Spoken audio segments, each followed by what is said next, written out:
MMB တရှိုး2026ဟာ baseball simulation ကိုဖြစ်ပြီးတော့မှ Sanrio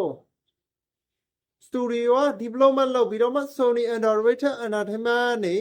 public ပြုလုပ်ထားဖြစ်ပါတယ်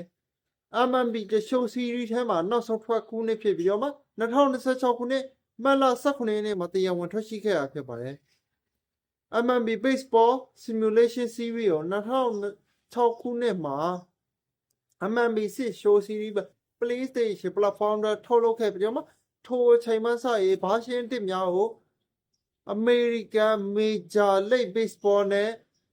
Realistic Simulation ပုံစံနဲ့ကစားလို့ရအောင်ဖန်တီးခဲ့တာဖြစ်ပါတယ် MMB The Show 2026ထုတ်လုပ်မှုက2025 Development Certificate ကိုက2026ခုနှစ်ကို NSL လောက်ခဲ့ပြီးတော့မှ Gameplay Feature တွေကိုထည့်ရှိခဲ့တာဖြစ်ပါတယ် Game Design အဓိကအကြောင်းအရာတွေကတော့ Baseball Carry Journey Realism Gameplay နဲ့ Management ကိုပုံမတိုးတက်အောင်လုပ်ဖြစ်ပါတယ်